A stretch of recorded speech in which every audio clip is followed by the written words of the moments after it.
Sahabat, jumpa kembali dalam program Ngulik Alkitab. Program Ngulik Alkitab pada episode kali ini mengambil judul Parakletos Roh Kudus versi Yohanes dari Injil Yohanes pasal 14 ayat 15 sampai 31. Program Ngulik Alkitab sebagai sarana bagi kita untuk mendalami Alkitab dan melihat relevansinya bagi kehidupan kita sehari-hari. Telah hadir di studio Bapak Pendeta Emeritus Samuel Santoso. Salam jumpa Pak Sam. Salam jumpa Pendeta Santi. Ya. Salam jumpa pemirsa YKP yang setia. Pak Pendeta nanti akan menolong kita untuk mengulik Injil Yohanes pasal 14 ayat 15 sampai 31. Sebelum kita memulainya, kita berdoa. Silakan Pak Pendeta boleh memimpin dalam doa. Tuhan Yesus Kristus yang sudah bangkit, menjadi bagian yang tidak terpisahkan adalah ketika Engkau mengaruniakan Roh Kudus itu kepada para murid-Mu, sebagaimana Engkau menjanjikan kepada mereka pada perpisahan-Mu dengan mereka. Sekarang kami mau bersama-sama belajar melalui upaya kami mengulik pesan Tuhan pada perpisahan-Mu dengan para murid. Kiranya Parakletos itu juga yang menolong kami, supaya kami bisa memahami dan mengerti pesan Tuhan dengan baik, dan mengenal Engkau lebih dekat lagi. Hadirlah dan berkatilah kami. Di dalam nama-Mu ya Kristus kami sudah berdoa. Amin. Saya membaca Injil Yohanes pasal 14 ayat 15 sampai 31, dan sahabat boleh membaca Alkitab dari Alkitab yang sudah sahabat siapkan di tempat masing-masing. Jikalau kamu mengasihi aku, kamu akan menuruti segala perintahku. Aku akan minta kepada Bapa, dan ia akan memberikan kepadamu seorang penolong yang lain, supaya ia menyertai kamu selama-lamanya, yaitu Roh kebenaran. Dunia tidak dapat menerima dia, sebab dunia tidak dapat melihat dia dan tidak mengenal dia. Tetapi kamu mengenal dia, sebab ia menyertai kamu dan akan diam di dalam kamu. Aku tidak akan meninggalkan kamu sebagai yatim piatu. Aku datang kembali kepadamu. Tinggal sesaat lagi dan dunia tidak akan melihat aku lagi, tetapi kamu melihat aku, sebab aku hidup dan kamu pun akan hidup. Pada waktu itulah kamu akan tahu bahwa aku di dalam Bapa-Ku dan kamu di dalam aku dan aku di dalam kamu. Barang siapa memegang perintahku dan melakukannya, dialah yang mengasihi aku. Dan barang siapa mengasihi aku, ia akan dikasihi oleh Bapa-Ku, dan aku pun akan mengasihi dia dan akan menyatakan diriku kepadanya. Yudas yang bukan Iskariot berkata kepadanya, Tuhan, apakah sebabnya maka engkau hendak menyatakan dirimu kepada kami dan bukan kepada dunia? Jawab Yesus, jika seorang mengasihi aku, ia akan menuruti firman-Ku dan Bapa-Ku akan mengasihi dia, dan kami akan datang kepadanya dan diam bersama-sama dengan dia. Barang siapa tidak mengasihi aku, ia tidak menuruti firman-Ku. Dan firman yang kamu dengar itu bukanlah daripadaku, melainkan dari Bapa yang mengutus aku. Semuanya itu kukatakan kepadamu selagi aku berada bersama-sama dengan kamu. Tetapi penghibur, yaitu Roh Kudus yang akan diutus oleh Bapa dalam namaku, dialah yang akan mengajarkan segala sesuatu kepadamu dan akan mengingatkan kamu akan semua yang telah kukatakan kepadamu. Damai sejahtera ku tinggalkan bagimu. Damai sejahtera-Ku berikan kepadamu. Dan apa yang kuberikan tidak seperti yang diberikan oleh dunia kepadamu. Janganlah gelisah dan gentar hatimu. Kamu telah mendengar bahwa aku telah berkata kepadamu, aku pergi, tetapi aku datang kembali kepadamu. Sekiranya kamu mengasihi aku, kamu tentu akan bersuka cita karena aku pergi kepada Bapa-Ku, sebab Bapa lebih besar daripada aku. Dan sekarang juga aku mengatakannya kepadamu sebelum hal itu terjadi, supaya kamu percaya apabila hal itu terjadi. Tidak banyak lagi aku berkata-kata dengan kamu, sebab penguasa dunia ini datang dan ia tidak berkuasa sedikit pun atas diriku. Tetapi supaya dunia tahu bahwa aku mengasihi Bapa dan bahwa aku melakukan segala sesuatu seperti yang diperintahkan Bapa kepadaku. Bangunlah, marilah kita pergi dari sini. Ya. Pak Pendeta Sam dengan judul Parakletos Roh Kudus versi Yohanes.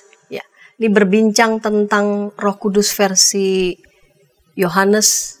Apakah ada penanda ataupun pembeda yang khas, yang khusus ya, Roh Kudus versi Yohanes dengan pemberitaan tentang Roh Kudus semisal yang ada di Kisah Para Rasul atau mungkin di bacaan-bacaan yang lainnya, Pak Pendeta? Ya, begini, Bu Santi. Memang kita terbiasa hanya dengan istilah Roh Kudus saja. Dan bagian Alkitab yang paling sering kita baca, referensi utamanya itu Kisah Para Rasul 2, peristiwa pencurahan Roh Kudus. Memang tidak disebut di sana predikat atau nama spesifik tentang Roh Kudus itu. Kerjanya barangkali nanti kita bisa lihat ada kaitannya. Tetapi yang menarik dari Injil Yohanes itu, penginjil Yohanes memberi nama yang spesial, sebutan yang spesial. Dan sebutan itu dalam bahasa Yunani itu bunyinya Parakletos. Ada beberapa ayat yang bicara tentang Parakletos.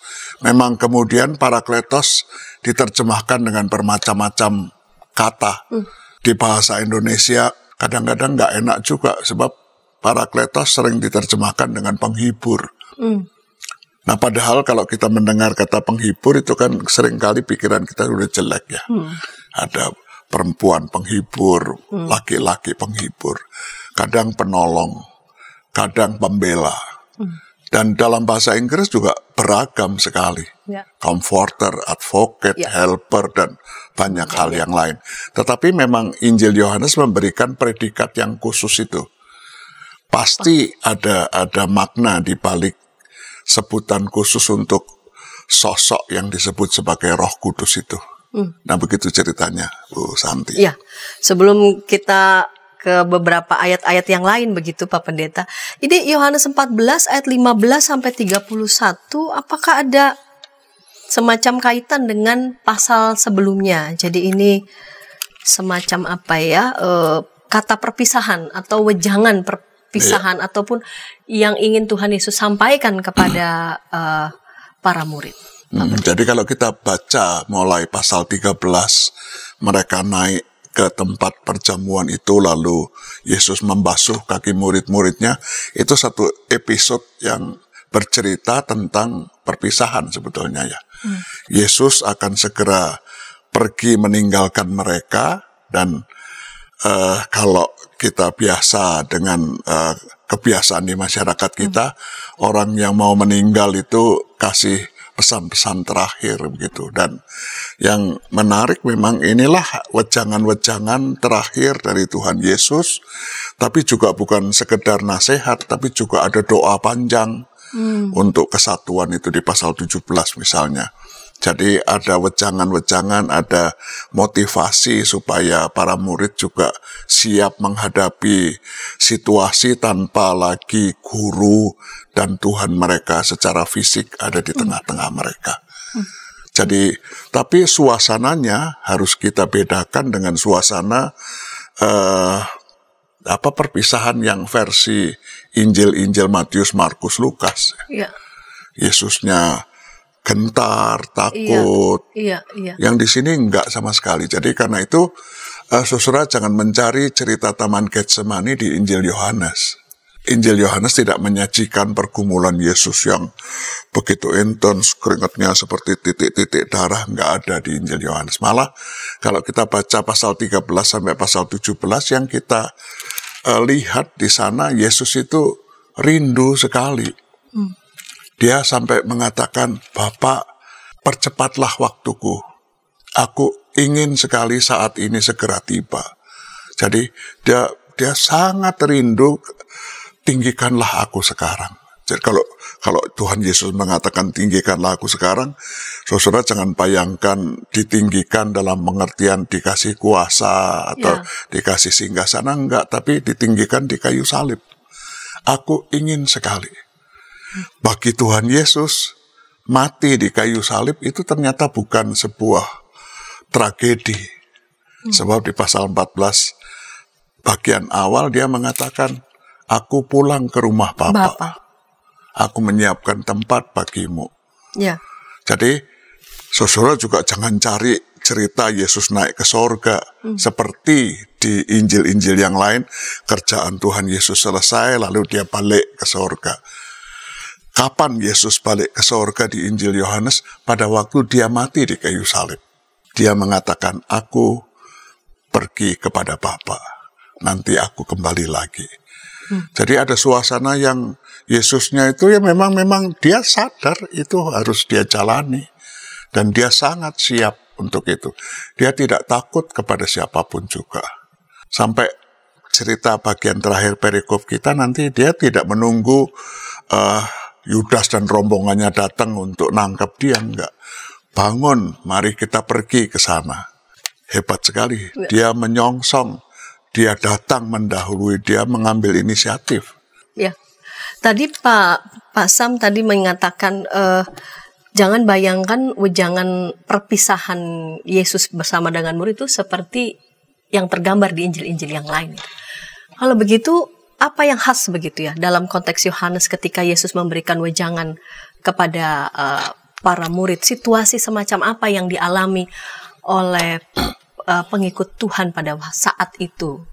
Jadi alih-alih mikirin dirinya sendiri nanti gimana rasanya kalau dicambuk atau enggak, dia sama sekali enggak. Tapi kalau kita perhatikan wejangan-wejangannya itu, dia malah mengantisipasi hal-hal yang mungkin bisa terjadi dan dialami oleh para murid tanpa dia lagi secara fisik ada di tengah-tengah mereka.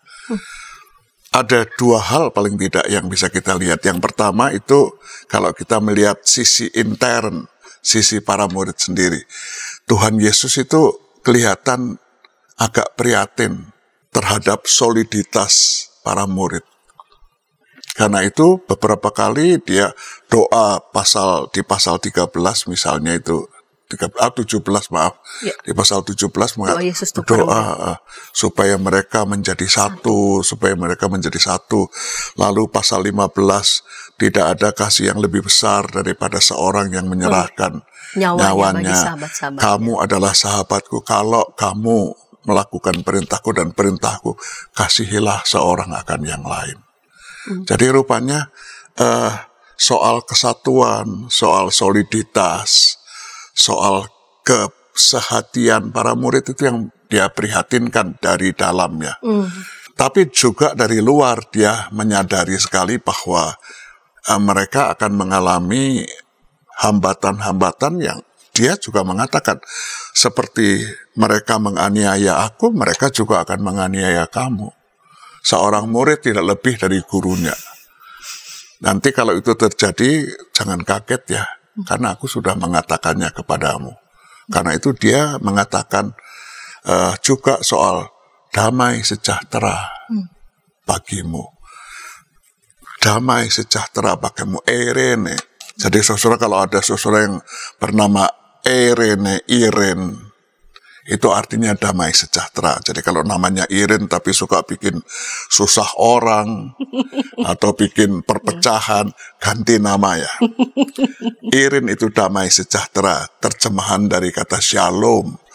Tapi yang menarik oleh Tuhan Yesus, damai sejahtera itu bukan kalau kita merasa aman.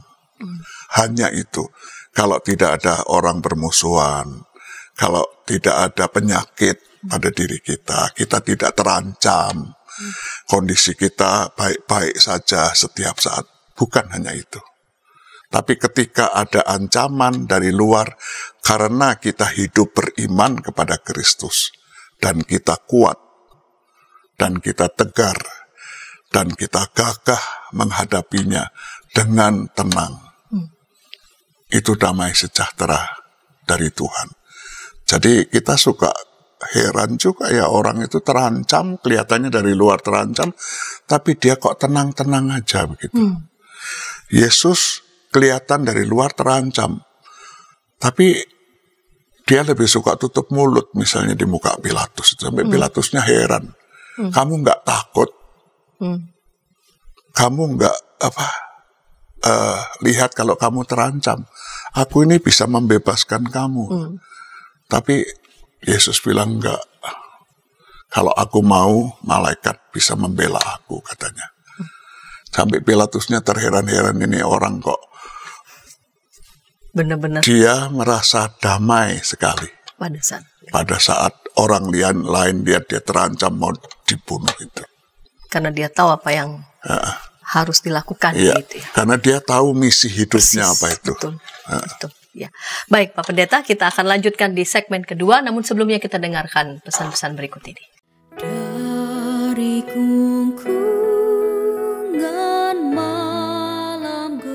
Nyanyikanlah nyanyian baru. Setiap hari Rabu, pukul 12 waktu Indonesia Barat. Dapat Anda nikmati di channel Lagu Rohani EKB GKI TV.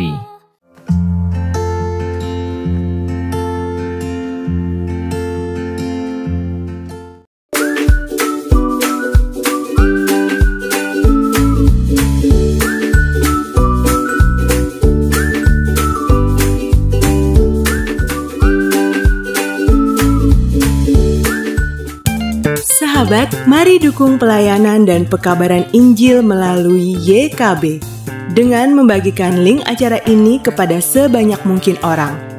Dukungan juga dapat saudara lakukan dengan mentransfer dukungan finansial ke rekening BCA ke nomor 450 305 2990 450 305 2990 atas nama Yayasan Komunikasi Bersama.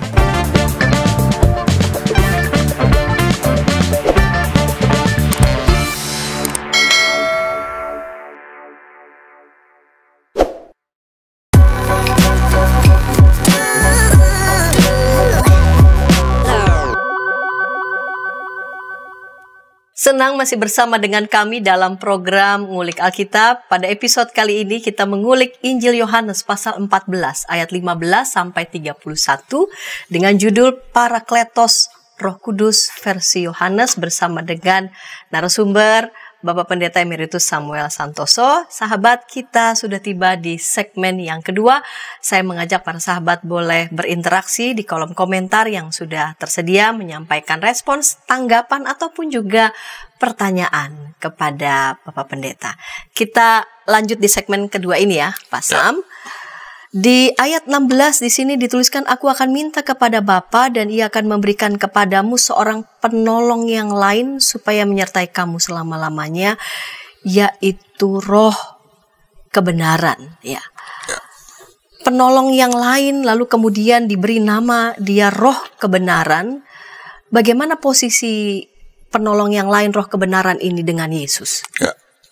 Jadi saudara sekalian, kata yang diterjemahkan dengan penolong itu bunyinya parakletos. Parakletos. Parakletos itu secara harafiah terdiri dari dua kata dalam bahasa Yunani. Kata itu adalah kata para. Para itu di samping, di sebelah. Kita ingat parasit. Parasit sesuatu yang menempel di entah pohon atau di tubuh kita, menempel di sebelah. Kletos itu bentukan dari kata kaleo. Kaleo itu artinya berbicara.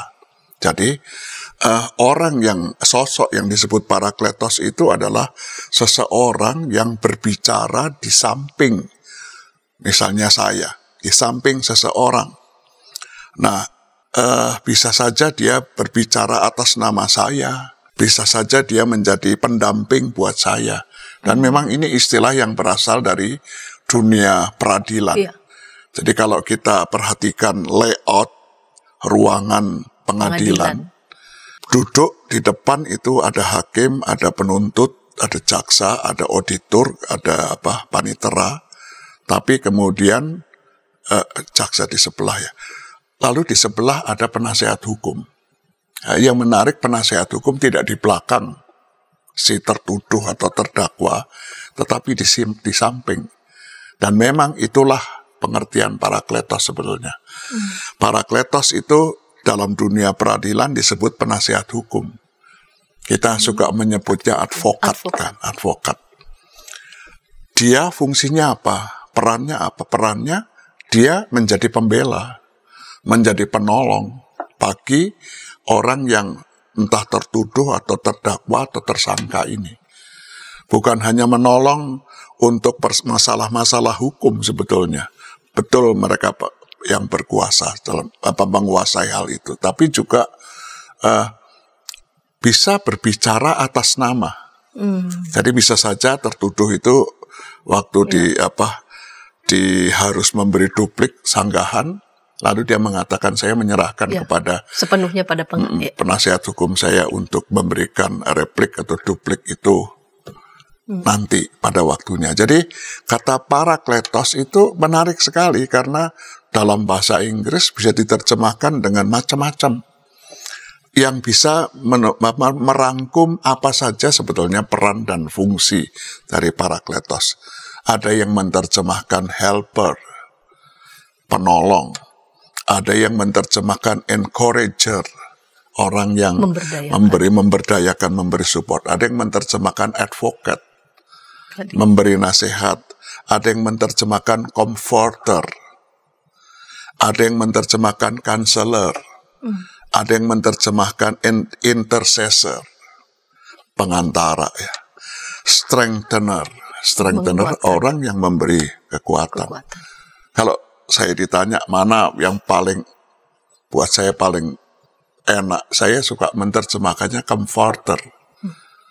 Comforter itu dibentuk dari dua kata dalam bahasa Latin, con dan forte. Con itu barengan, bersama-sama. Forte itu menguatkan, memberi kekuatan. Jadi seorang comforter itu bukan di bahasa Indonesia kan jadi penghibur ya itu ya. Comfort zone, nyaman. Ini enggak, bukan hanya keamanan, itu. Tapi dia orang yang hadir memberi kepada saya forte, kekuatan. Dia ada di saya. Dan itulah parakletos. Nah, menarik lagi kalau kita baca Injil Yohanes, Tuhan Yesus mengatakan kalau arti kata parakletos kan di luar diri kita ya. Penasihat hukum itu di luar diri orang yang dibela. Tetapi Tuhan Yesus mengatakan parakletos itu diam di dalam kamu. Jadi pembela yang mestinya ada di luar diri kamu, rohku itu justru ada di dalam diri kamu.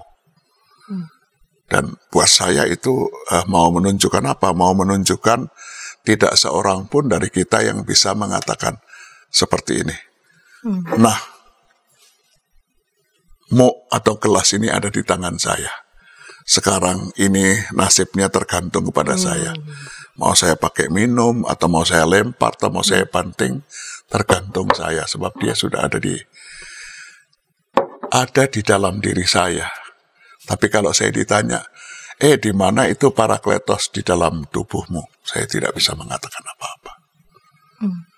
Tapi itu mau menggambarkan bahwa roh Tuhan itu tetap berdaulat. Dia tidak bisa saya menguasainya, enggak. Dan tidak ada satupun yang bisa mengambilnya. Tidak ada yang bisa mengambilnya, tapi juga tidak ada yang bisa memaksa-maksa dia melakukan sesuatu.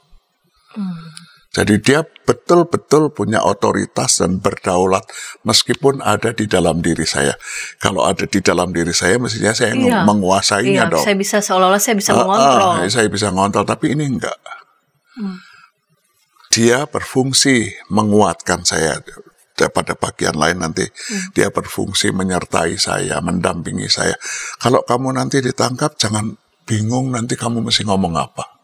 Parakletos itulah yang akan memberikan kepada kamu hikmat, kamu kudu ngomong apa. Jadi menarik sekali bahwa parakletos ada dalam diri saya, dan parakletos itu adalah roh Yesus sendiri dalam diri saya. Roh Yesus sendiri. Berarti setara begitu ya? Iya. Setara, bukan berada di atas ataupun di bawahnya. Enggak. Setara. Ya. Pak Pendeta, kita lanjutkan di ayat 18 sampai 20 ini menarik ya, bagaimana penulis Injil Yohanes ini menggambarkan, aku tidak akan meninggalkan kamu sebagai yatim piatu, aku datang kembali kepadamu. Tinggal sesaat lagi dan dunia tidak akan melihat aku lagi.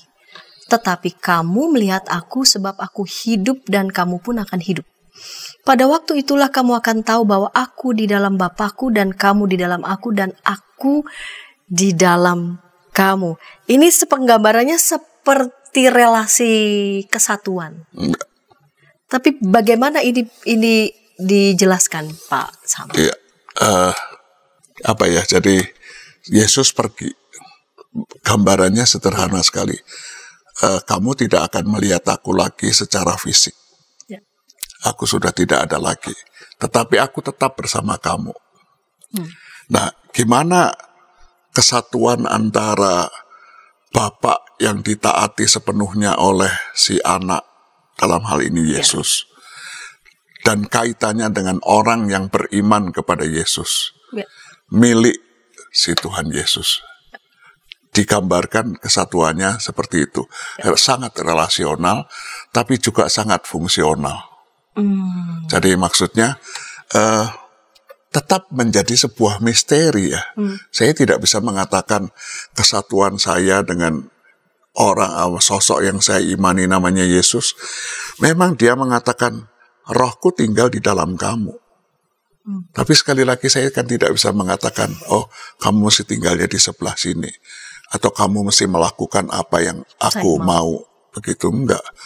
Tapi itu menjadi titik singgung juga bagi saya untuk berada dalam kesatuan yang lebih luas dengan Bapa dari Tuhan kita Yesus Kristus itu.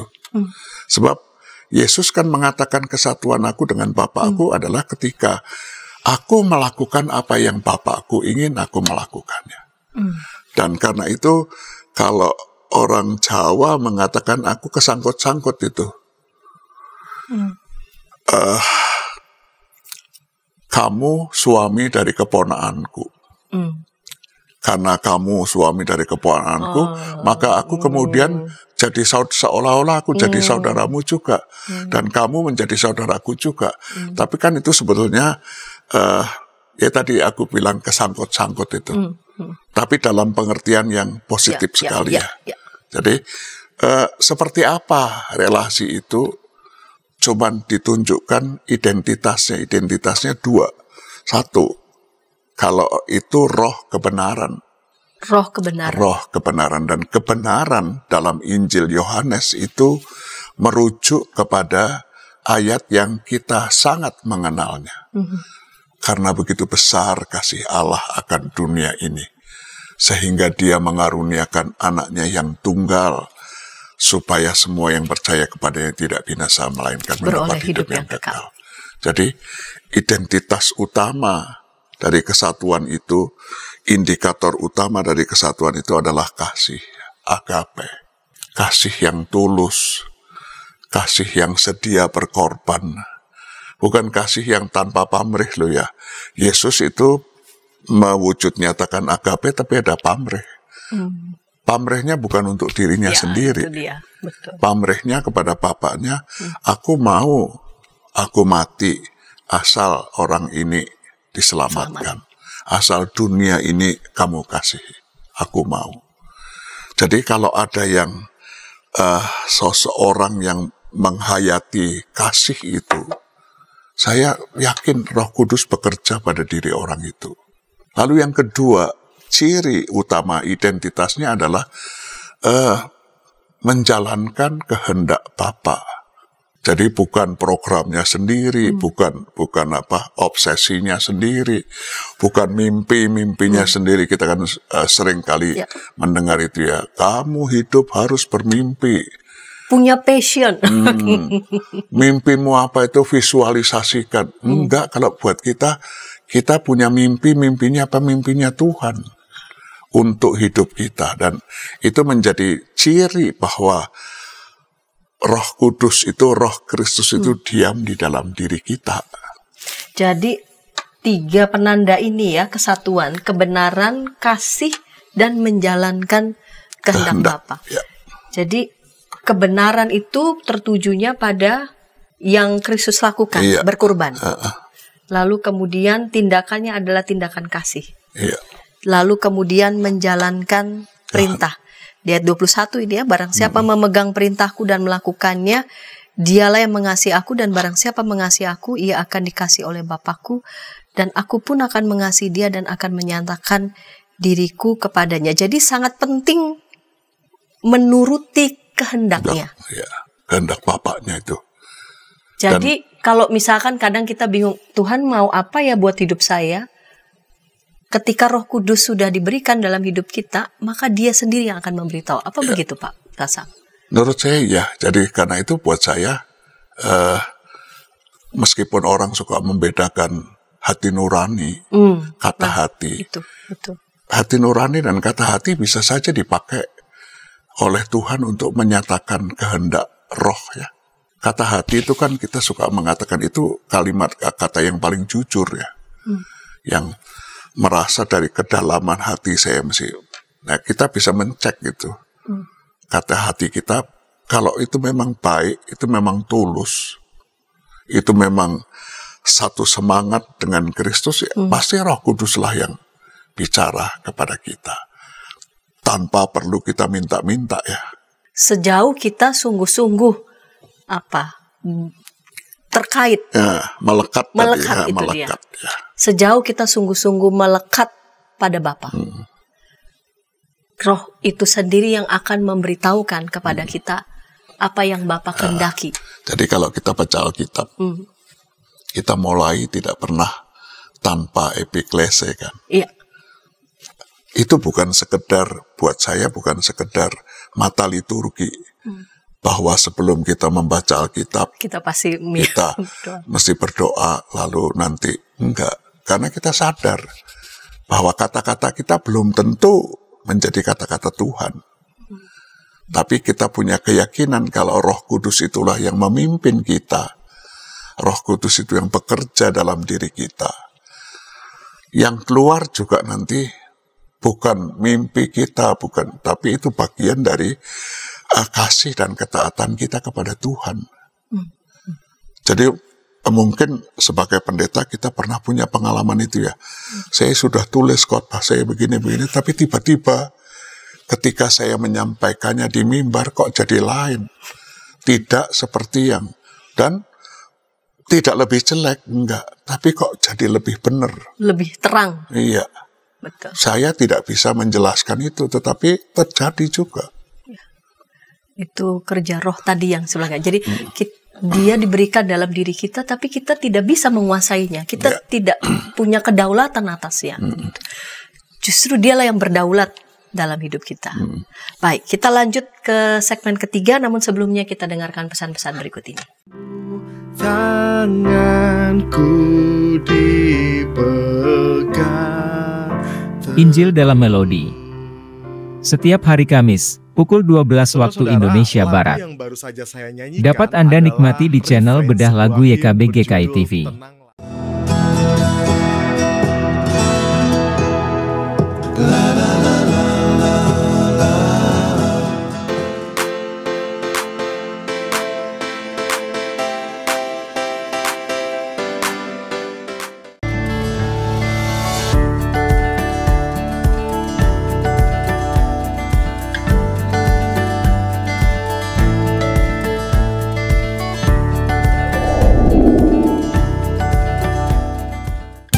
Sahabat, mari dukung pelayanan dan pekabaran Injil melalui YKB dengan membagikan link acara ini kepada sebanyak mungkin orang.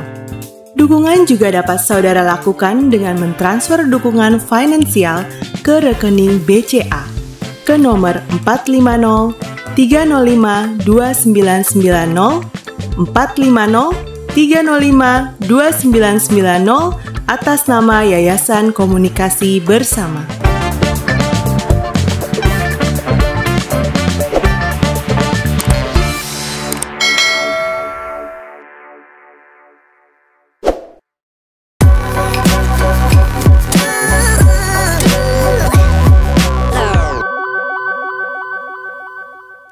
Sahabat, senang masih bersama dengan kami dalam program Ngulik Alkitab.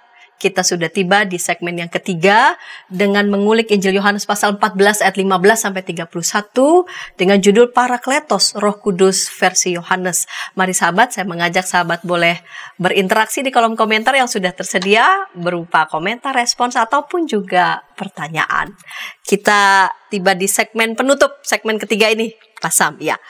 Di ayat 26 ditulis di sini, tetapi penghibur yaitu Roh Kudus yang akan diutus oleh Bapa dalam namaku, dialah yang akan mengajarkan segala sesuatu kepadamu dan akan mengingatkan kamu akan semua yang telah kukatakan kepadamu. Ini semacam permainan kata, diberi lagi nama identitas sang Parakletos itu yang punya peran untuk mengajar.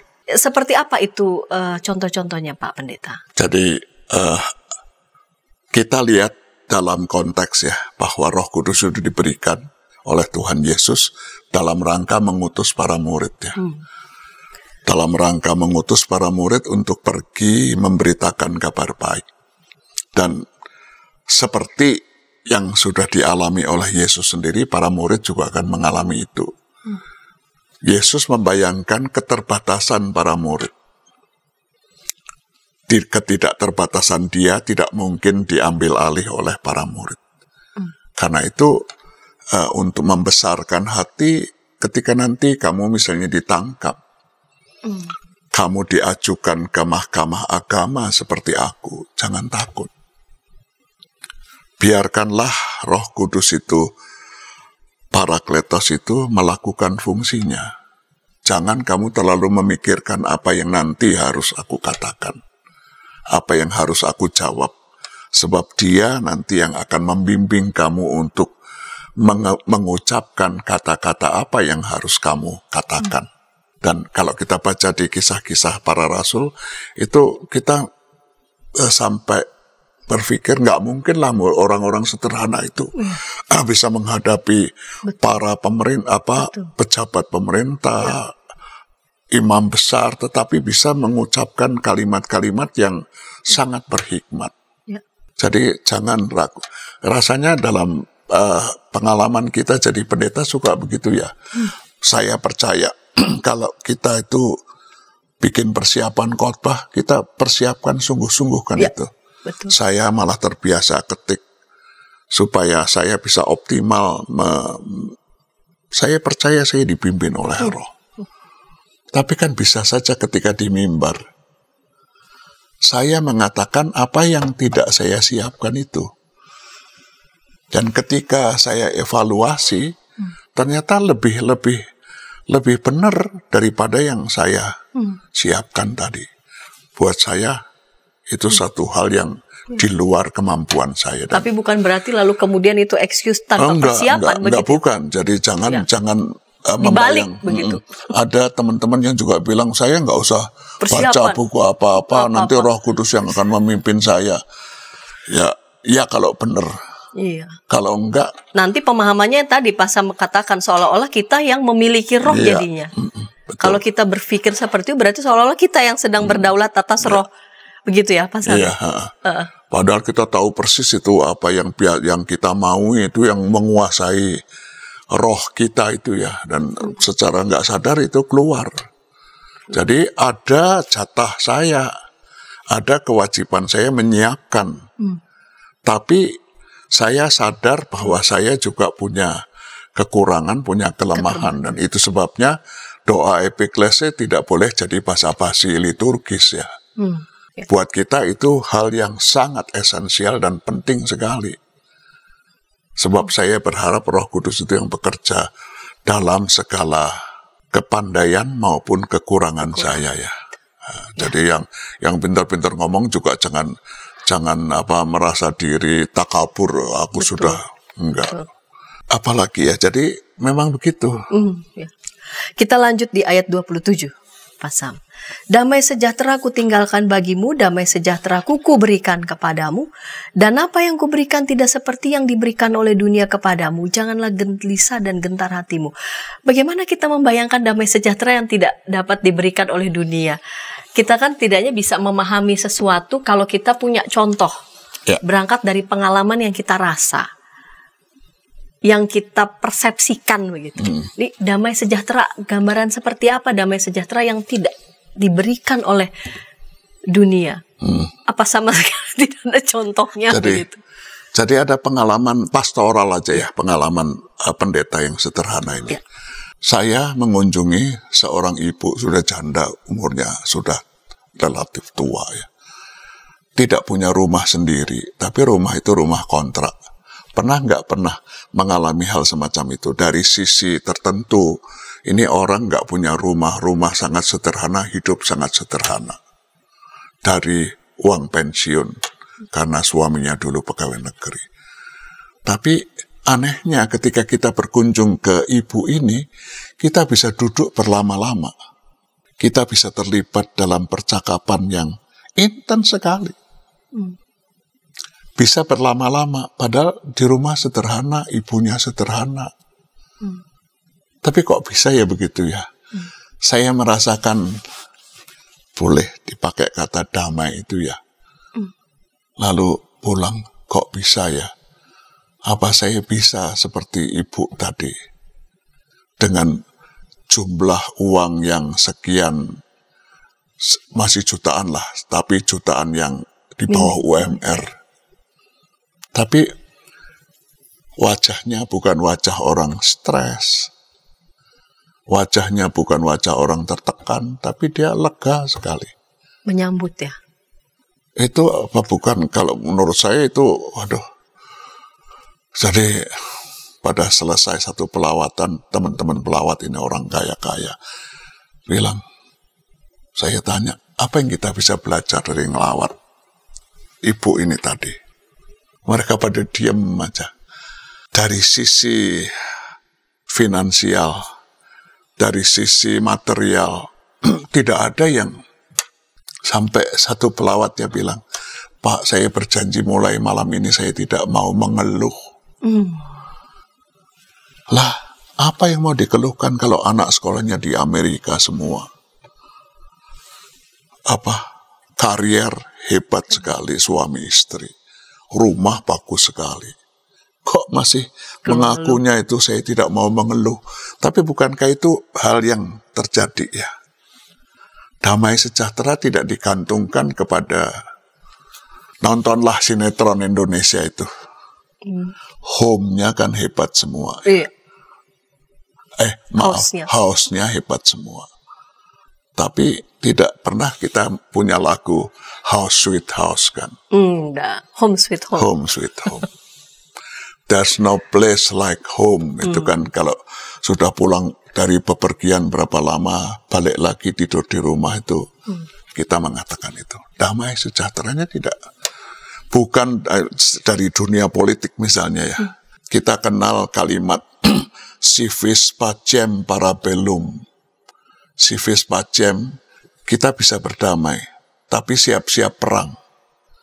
Jadi sederhananya, kalau saya punya 10 peluru kendari hulu ledak nuklir, dan kamu punya 10 juga, nah kita damai. Tapi sama-sama ini sebetulnya siap-siap untuk perang, dan itu yang sekarang menurut saya terjadi di Ukraina dan Rusia itu ya. Korea Selatan dan Korea Utara itu kan, kalau saya mau damai ya, kamu punya 10 hulu ledak nuklir, saya juga harus punya 10. Baru bisa dibilang damai. Baru bisa dibilang damai. Lalu pakai istilah yang populer, win-win solution. Hati-hati dengan kata win-win solution itu ya. Kalau aku, sudahlah kita sama-sama tahu borok kita kok. Jadi kita sama-sama tutup aja. Kelihatannya damai. Di jalanan kita suka begitu juga kan ya. Misalnya saya satu kali ngelanggar rambu lalu lintas, dilarang masuk, semua kendaraan dilarang masuk, lalu ketangkap, saya ditilang, ditanya SIM, STNK, lalu saya tiba-tiba jadi Kristen sekali. Pak, bisa damai. Apa artinya? Apa artinya kalau saya mengatakan damai aja, Pak? Udahlah, kalau mestinya saya bayar 50.000, saya bayar 20 aja. Bapak senang, saya juga senang. Senang. Saya tidak repot mesti pergi ke pengadilan sumir tadi, mesti bayar. Padahal sekarang gampang sekali, tinggal ketemu bank, bayar di sana. Jadi hati-hati juga sama win-win solution. Itu bukan ada sisi positif, tapi hati-hati dengan sisi negatifnya ya. Karena banyak yang kemudian ditutup. Mandela mengatakan, saya mengampuni orang-orang yang menganiaya orang kulit hitam. Membunuh siapapun diampuni. Tapi dia sodorkan juga sepucuk kertas.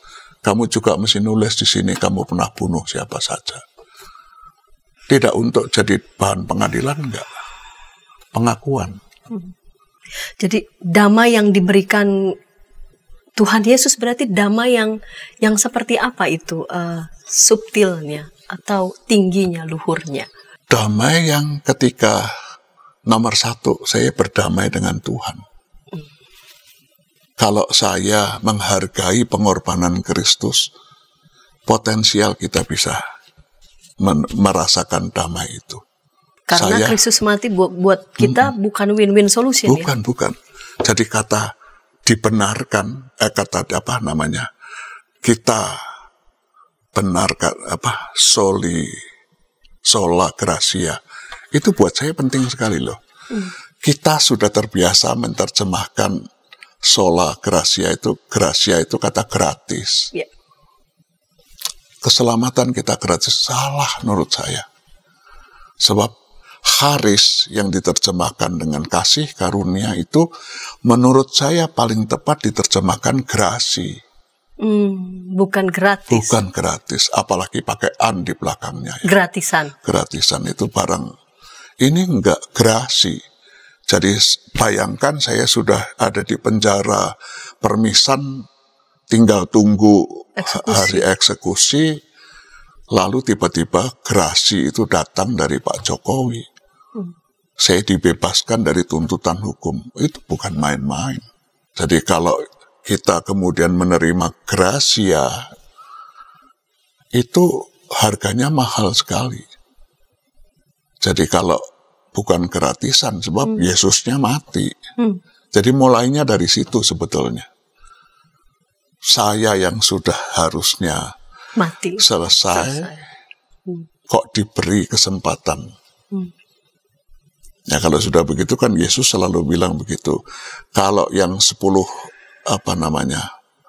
laksa saja dibebaskan, kok kamu yang 100 dinar aja kok. Jadi itu menurut saya kematangan hidup beriman kita bukan kita nuntut orang lainnya, tetapi nuntut diri kita sendiri ya.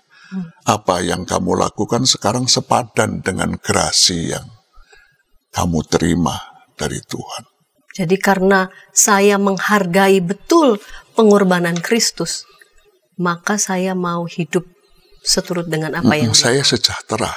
Dan karena itu saya mengalami damai sejahtera. Dan itu yang bisa saya share ke orang lain. Ketika orang tidak merasakan pengorbanan Kristus, sulit dia merasakan damai sejahtera itu ya. Dan apakah damai sejahtera macam itu juga yang dialami oleh Yesus sehingga di ayat 30 ya, 31, tidak banyak lagi aku berkata-kata dengan kamu sebab penguasa dunia ini datang dan ia tidak berkuasa sedikit pun atas diriku. Ini persiapan tadi ya pas. Itu yang dikatakan kepada Pilatus juga, kamu tidak berkuasa sedikit pun atas aku. Padahal buat orang seperti Pilatus sudah terbiasa terpidana mati yang minta cap untuk dia itu meronta-ronta, memberontak, membela diri. Padahal sudah jelas dia pembunuh, dia penjahat, tapi masih meronta-ronta membela diri. Ini Yesus bungkam. Karena itu dia tetap satu pertanyaan yang muncul di Pilatus, apakah kebenaran itu? Dan ketika dia cuci tangan, cerita Pilatus akhir hidupnya kan begitu ya. Itu jadi pengganggu seluruh hidupnya. Sampai dia tidak sejahtera itu. Sampai ceritanya satu kali dia lihat jurang di bawah, lalu dia lihat air, lalu dia mau cuci tangan dan dia terjun sambil mengatakan, apakah kebenaran itu? Tragis ya. Sama tragisnya dengan Yudas Iskariot. Iya. Kalau saja dia kemudian lari ke salib itu dan mengatakan, Tuhan, saya sudah salah jalan. Saya minta ampun, saya salah.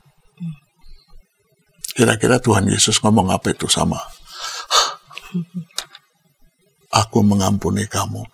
Sama Petrus saja dia diampuni kok.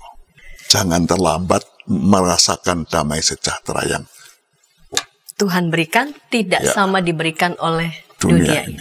Sahabat, ketika tayangan ini boleh menjadi berkat bagi sahabat dimanapun berada, dan saat ini sahabat yang sedang menyaksikan mungkin mengalami berbagai macam kecemasan, kekhawatiran, ketakutan bahkan, melalui apa yang sudah kita baca pada saat ini dan ulik bersama, kita kembali diingatkan bahwa Roh Kudus sudah diberikan dalam diri kita dan Dia berdaulat penuh atas hidup kita. Biarkan Ia bekerja dengan leluasa menggerakkan kita.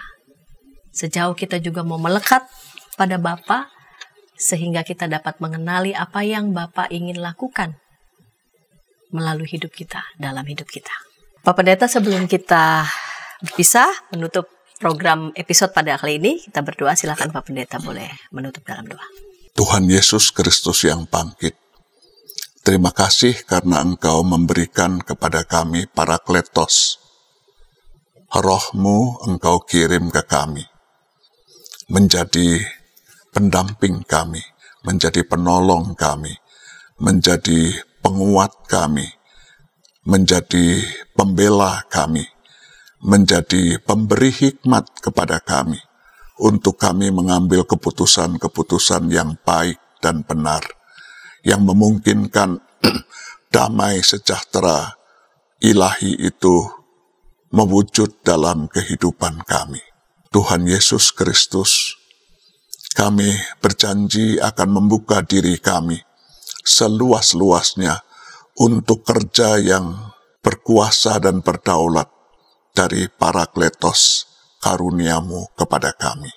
Ya Allah Roh Kudus, berkaryalah dengan leluasa dalam hidup kami. Pimpinlah kami, kuatkanlah kami. Berikanlah kepada kami kemampuan untuk mengambil keputusan-keputusan yang baik dan benar dalam hidup kami, juga dalam hidup kami hari ini, supaya damai sejahtera-Mu kami rasakan, dan orang yang berurusan dengan kami pada hari ini mendapat imbas merasakan damai sejahtera yang sama. Terpujilah nama-Mu, ya Tuhan Yesus. Di dalam nama-Mu kami sudah berdoa. Amin. Amin. Sahabat, mari dukung pelayanan dan pekabaran Injil melalui YKB dengan membagikan link acara ini kepada sebanyak mungkin orang. Dukungan juga dapat saudara lakukan dengan mentransfer dukungan finansial ke rekening BCA ke nomor 450 305 2990 450 305 2990 atas nama Yayasan Komunikasi Bersama.